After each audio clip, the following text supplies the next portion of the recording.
Sa ngalan ng Ama, ng Anak at ng Espiritu Santo. Amen. Sumainyo ang Panginoon. At sumayo rin. Mga kapatid, halinan dumulog sa banalapag ng Panginoon.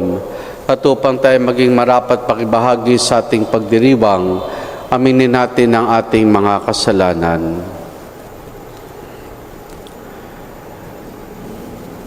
Inaamin ko sa makapangyarihang Diyos at sa inyo mga kapatid, na lubha akong nagkasala sa isip, sa salita at sa gawa, at sa aking pagkukulang.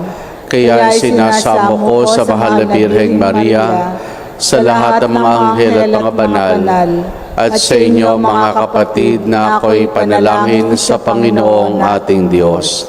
Kaawaan tayo ng makapangyarihang Diyos, patawarin tayo sa ating mga kasalanan, at patnubayan tayo hanggang sa buhay na walang hanggan. Amen. Panginoon, kaawaan mo kami. Panginoon, kaawaan mo kami. Kristo, kaawaan mo kami. Kristo, kaawaan mo kami. Panginoon, kaawaan mo kami. Panginoon, kaawaan mo kami. Manalangin tayo. Hilingin din natin ang panalangin ng San Ponciano, Santo Papa San Hipolito, isang pari at martir ng simbahan. Ama naming makapangyarihan, ang matiyagang pagtitiis ng iyong mga kinalulugdan ay maglulod nawa sa amin yung iba yung pagmamahal, at sa kalooban namin lagi nawa ito may pairal sa ang pananampalatayang may katatagan sa pamamagitan ni Jesus kasama ng Espiritu Santo magpa sa walang hanggan. Amen. Amen.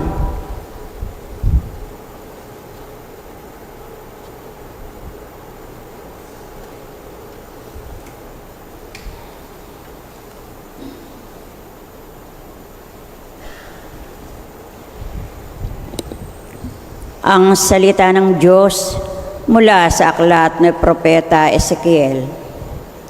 Ito ang sinasabi ng Panginoon, Tao, pakinggan mo ang sinasabi ko sa iyo. Huwag kang tutulad sa kanila na naghimagsik sa akin. Ngumanga ka, kanin mo ito.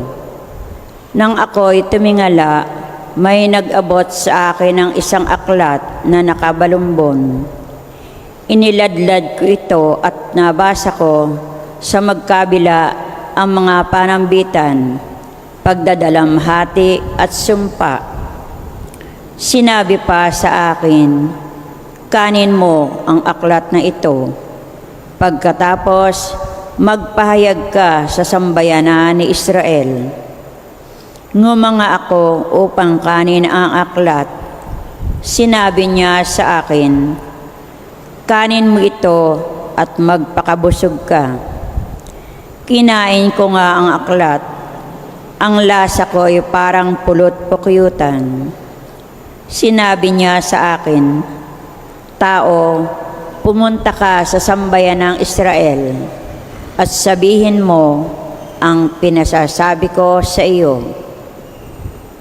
Ang salita ng Diyos. Salamat sa Diyos. Salmong tugunan, O kay tamis na namnamin, ang utos mong bigay sa amin. O kay tamis na namnamin, ang utos mong bigay sa akin.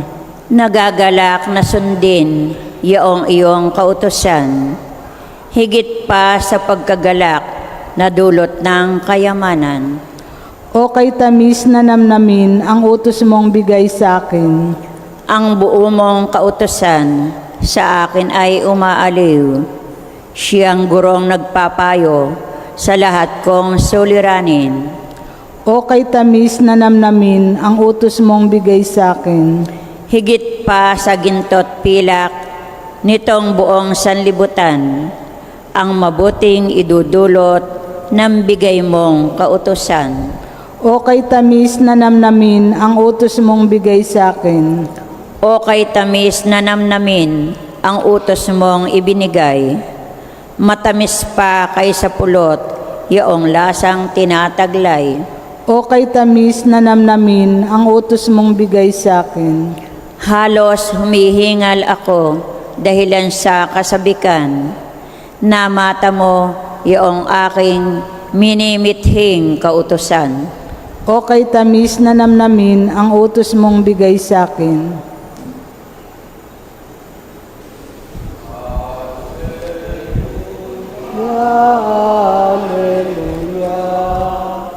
Wikain mo, o nakikinig ako sa iyong Mga salita, Alleluia.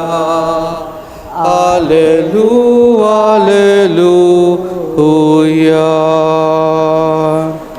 Sumainyo ang Panginoon. At sumayo rin. Ang mabuting balita ng Panginoon ayon kay San Mateo. Papuri sa iyo, Panginoon. Nang mga sandaling iyon, lumapit kay Jesus ang mga alagad at nagtanong, "Sino po ang pinakadakila sa kaharian ng langit?"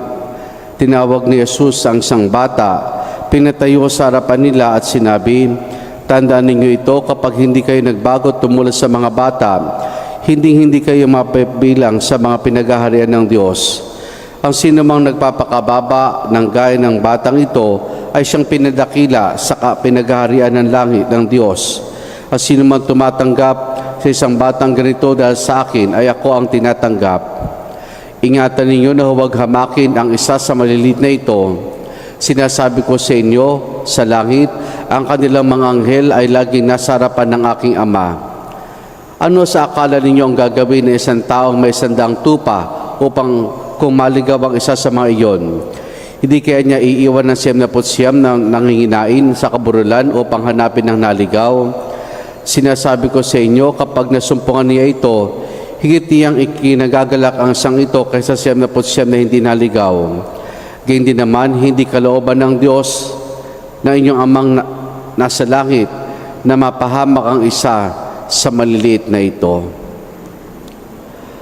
Ang mabuting balita ng Panginoon. Pinupuri ka namin, Panginoong Jesucristo. Magandang umaga po sa inyong lahat. Sabi po ni San Agustin, "Become what you receive." Become what you receive. Sa ating pong unang pagbasa mula po sa Aklat ni Ezekiel, ay ating natunghayan dito ang tilabagang pagpausap ng Diyos at Ezekiel.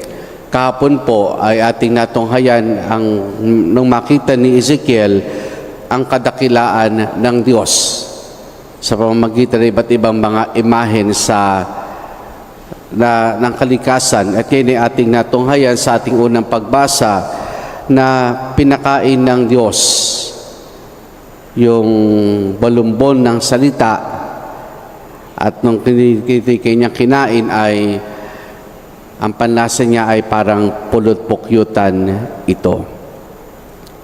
Kinain o pinakain ng Diyos ang salita. Ito'y pagkapahayag ng Diyos kay Ezekiel na simula sa araw na iyon, ano man na kanyang ipapahayag, ito'y magmumula sa Diyos bilang isang propeta. Kumbaga, siya yung tagapagpahayag na anuman ang sasabihin ng Diyos sa kanyang bayang Israel. Pero hindi lang yung sasabihin, kundi yung mismong pamamaraan na magiging pamumuhay ni Ezekiel ay dapat na makita sa kanya ang pagiging isang propeta. Kumbaga, bilang isang sinugo, hinirang ng Diyos. At ito isang magandang paalaala sa bawat isa sa atin. Dahil, sabi nga, become what you receive. Become what you receive. Maganda tanongin natin ating mga sarili. Ano ba yung madalas, sabihin natin parang tinatanggap, pinakakain natin sa ating isipan?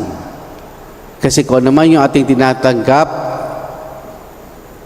ay maaaring nakaapekto sa pamamaraan ng ating pagkilos sa pamamaraan ng ating pagkipag-ugnayan sa ating kapwa. Paano po yun?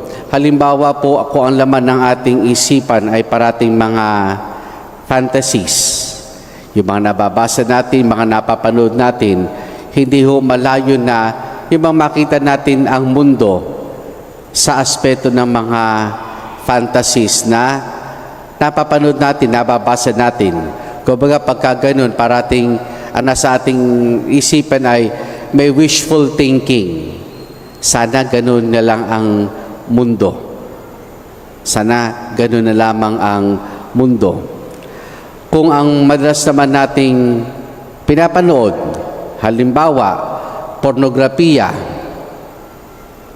kung madalas natin pinapanood, nababasa tungkol sa pornografiya, hindi ho malayo na lumabas sa pamamaraan nating pagkilos, sa pamamaraan ng ating pagkapag-ugnayan sa kapwa, ang mga ganoong pamamaraan na maring isipin natin na yung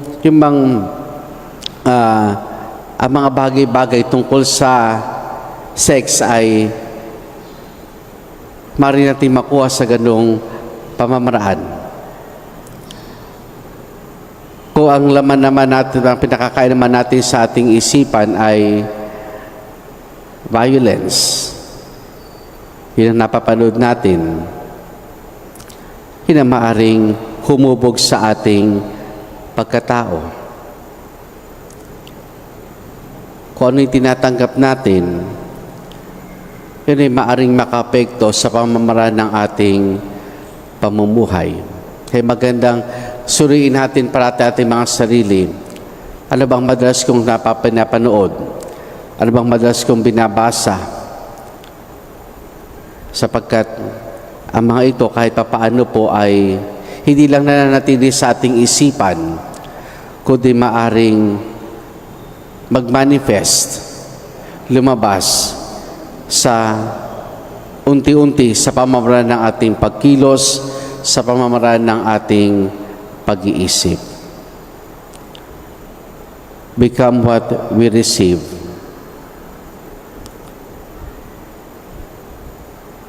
Tayo, linggo-linggo, tumatanggap, pinakikinggan ng salita ng Diyos, tumatanggap ng banal na komunyon. Nakikita ba natin na yung pakikinig at pagninilis sa salita ng Diyos ay humuhubog sa ating pagkatao? Yung pagtanggap ba natin sa banal na komunyon ay pagpapahayag nga natin na ang Diyos ang siyang nananahan sa ating mga puso. Maring minsan may mga pagkakamali at pagkukulang pa rin, pero yun nawa ay magbigay sa atin ng halimbawa o inspirasyon sa gitna ng mga tukso na maring maranasan natin sa ating buhay. Alam natin na kung alin ang dapat na sundin, kung alin ang dapat nating isabuhay. At ito'y ang salita ng Diyos, dahil alam natin na sa pamamagitan ng salita ng Diyos at ng banal na komunyon, tayo patuloy na pinananahanan ng ating Panginoon. Si Ezekiel, nung kainin niya ang salita na binigay sa kanya ng Diyos, ito'y naging bahagi, hindi lamang ng kanyang katawan, kundi ng kanyang buong katauhan.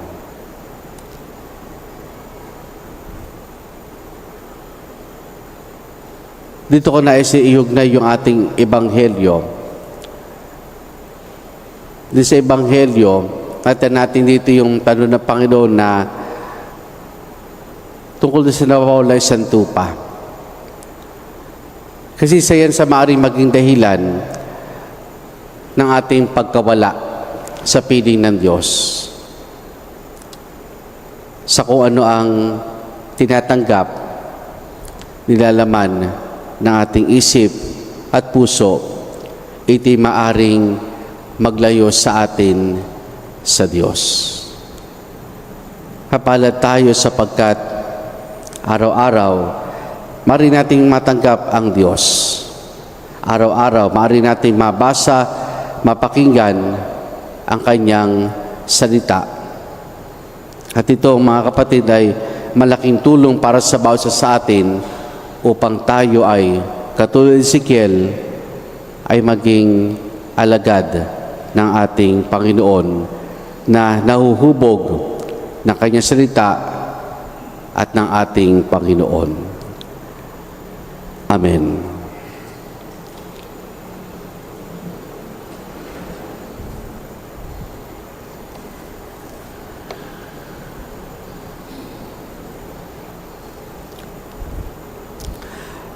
Manalangin tayo sa Ama upang gawin niya tayong karapat-dapat na maging mga minamahal na anak ating itutugon.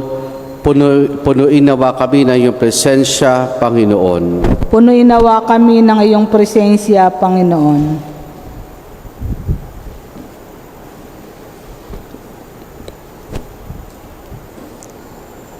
Ang simbahan naway maging epektibong instrumento sa pagpapalalim ng pananampalataya ng mga anak. Manalangin tayo sa Panginoon. Punuin nawa kami ng iyong presensya, Panginoon. Ang mga lider ng gobyerno naway magpakita ng malalim na pagkalinga sa pagkakaroon ng magandang kinabukasan ang mga bata at upang ang mga maliliit na ito ay maging ligtas na lahat ng uri ng pang-aabuso. Manalangin tayo sa Panginoon. Punuin nawa kami ng iyong presensya, Panginoon.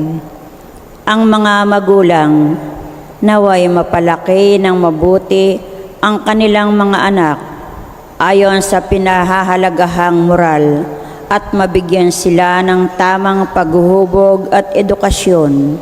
Manalangin tayo sa Panginoon. Punuin nawa kami ng iyong presensya, Panginoon. Ang mga may sakit at mga matatanda at yaong mga nakaratay na sa kanilang tahanan, naway mabanaag ang kalinga at kasiyahan ng Diyos mula sa mga nag-aaruga sa kanila. Manalangin tayo sa Panginoon. Punuin nawa kami ng iyong presensya, Panginoon. Ang mga yumao, naway walang bahid ng kasalanan na makabalik sa tahanan ng Ama sa langit. Manalangin tayo sa Panginoon. Punuin nawa kami ng iyong presensya, Panginoon. Ating dulog sa Diyos, iba pa nating intensyon at panalangin.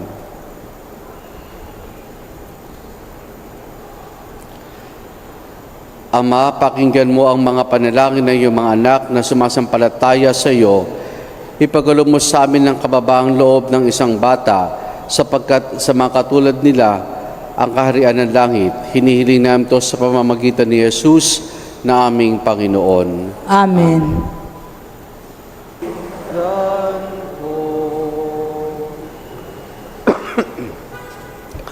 Manalangin kay mga kapatid upang ang paghahain natin ay kalugdan ng Diyos sa amang makapangyarihan. Tanggapin nawa ng Panginoon itong paghahain sa iyong mga kamay, sa kapurihan niya at karangalan sa ating kapakinabangan at sa buong sambayanan niyang banal. Ama naming lumikha, kalugdan mo ang mga alay na iyong sambayanan, ang ipinamagandang loob mong ibigay sa amin upang maihain, at siya nawang gumanap na iyong ginagawa upang kami tubusin sa pamamagitan ni Jesus kasama ng Espiritu Santo magpasawalang hanggan. Amen. Sumainyo ang Panginoon. At sumayo rin. Taas sa Diyos sa inyong puso at diwa. Tinaas na namin sa Panginoon. Pasalamatan natin ang Panginoong ating Diyos. Marapat na siya ay pasalamatan. Ama naming makapangyarihan, tunay nga marapat na ikaw ay aming pasalamatan.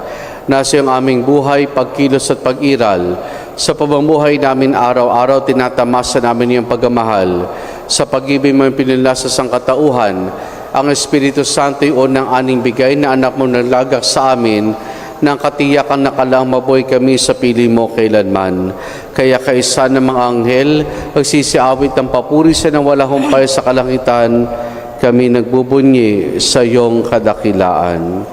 Santo, Santo, Santo, Panginoong Diyos na makapangyarihan, napupuno ang langit at lupa ng kalwalhatian mo.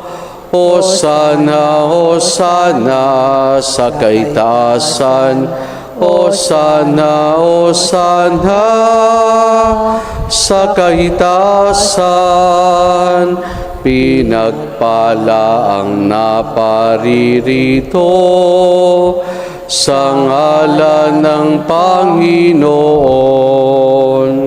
Hosana, Hosana sa kaitaasan, Hosana, Hosana sa kaitaasan. Ama naming banal, ikaw ang bukal ng tanang kabanalan. Kaya sa pamamagitan ng iyong Espiritu, gawin mong banal ang mga kaloob na ito upang para sa amin, maging katawan at dugo ng aming Panginoong Hesukristo. Bago niya pinagtiis ang kusang loob na maging handog, hinawakan niya ang tinapay. Pinasalamatan kaniya, pinaghati-hati na yon. Iniabot sa kanya maalagad at sinabi, tanggapin ninyo lahat ito at kanin itong aking katawan na ihahandog para sa inyo.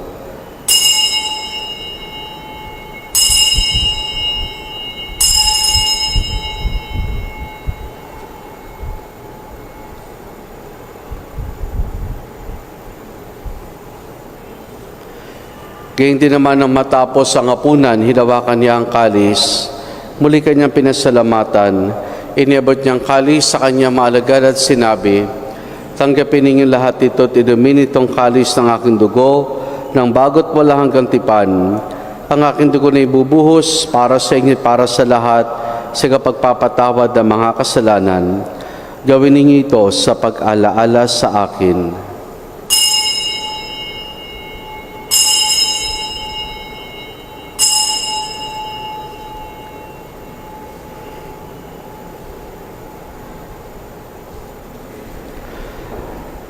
Ang misteryo ng ating pananampalataya. Si Kristo'y namatay, si Kristo'y nabuhay, si Kristo'y babalik sa wakas ng panahon. Ama, ginagawa namin ngayon ang pag-alaala sa pagkamatay at muling pagkabuhay ni iyong anak, kaya tinialay namin sa iyong tinapay na nagbibigay buhay at ang kalis sa kakaloob ng kaligtasan. Kami nagpapasalamat dahil kami minarapat at tumayo sa harap mo para maglingkod sa iyo. Isinasamo namin kami magsasalo-salo sa katawan at dugo ni Kristo ay mabuklod sa pagkakaisa sa pamamagitan ng Espiritu Santo. Ama, lingapin mo ang simbahan laganap sa buong daigdig. Puspusin mo kami sa pag-ibig kesa ni Leo naming Santo Papa at i-Dennis sa aming obispo at ng tanang kaparian. Alalahanin mo rin mga kapatid naming nahimlay na may pag-asang sila'y muling mabubuhay, gayon din ang lahat ng mga pumanaw at mga kaluluwa sa purgatorio. Kaawaan mo sa patuloyin sa iyong kaliwanagan. Kaawaan mo at pagindapati kaming lahat na makasalo sa iyong buhay na walang wakas. Kaisa ng mahal na Birheng Maria, na Ina ng Diyos, ang kanyang kabiyak ng puso si San Jose, kaysa ng mga apostol ni San Juan Bautista at ang lahat ng mga banal na namuhay dito sa daigdig ng kalugod-lugod sa iyo, may pagdiwanawa namin ang pagpupuri sa kararangal mo sa pamamagitan ng iyong anak na aming Panginoong Hesukristo. Sa pamamagitan ni Kristo, kasama niya at sa Kanya, ang lahat ng parangal papuri sa iyo, Diyos Ama makapangyarihan, kasama ng Espiritu Santo, magpa sa walang hanggan. Amen. Amen. Sa tagubilin man nakagagaling na utos sa turo ni Jesus na Panginoon natin at Diyos, ipahayag po natin ng lakas loob. Ama namin, sumasalangit ka, sambahin ang ngalan mo. Mapasa amin ang kaharian mo, sundin ang loob mo.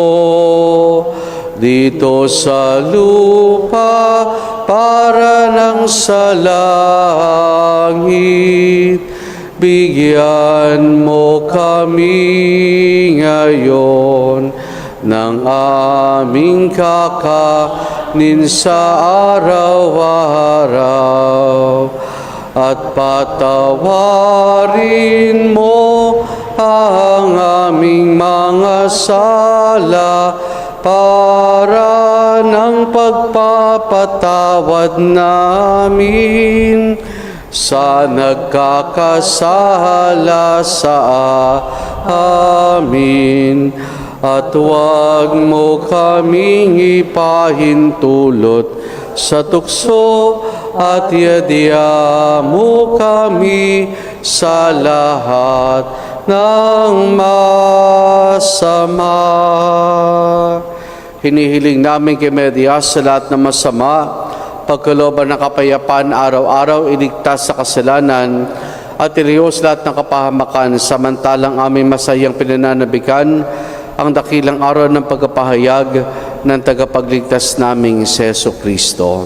Sapagkat sa iyo ang kaharian, ang kapangyarihan at ang kapurihan magpasawalang hanggan. Amen. Panginoong Jesucristo, sinabi mo sa mga apostol, kapayapaan ang iniwan ko sa inyo, ang aking kapayapaan ay binibigay ko sa inyo. Tunghayan mong aming pananampalataya at huwag ang aming mga pagkakasala. Pagkalooban mo kami ng kapayapaan at pagkakaisa ayon sa iyong kalooban, kasama ng Espiritu Santo magpasawalang hanggan. Amen. Ang kapayapaan ng Panginoon ay lagi nawang sumainyo. At sumayo rin. Mga kapatid, maghangad at pagbahagi po tayo ng kapayapaan ni Jesus sa isa't isa. Peace be with you po. Kordero ng Diyos na nag-aalis ng mga kasalanan ng sanlibutan, maawa ka sa amin. Kordero ng Diyos na nag-aalis ng mga kasalanan ng sanlibutan, maawa ka sa amin. Kordero ng Diyos na nag-aalis ng mga kasalanan ng sanlibutan, ipagkaloob mo sa amin ng kapayapaan.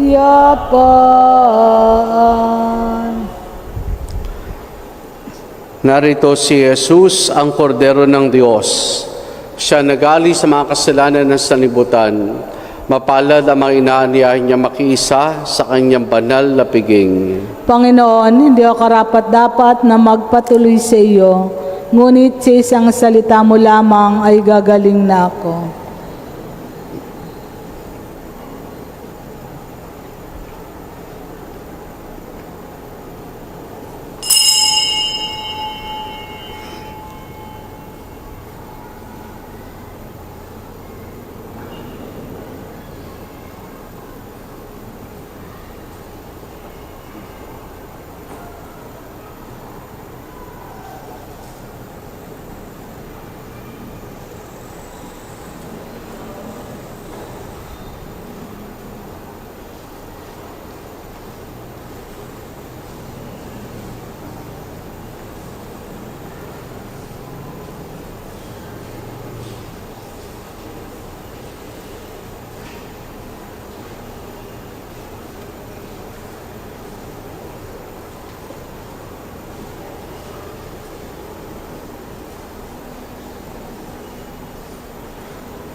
Manalangin tayo.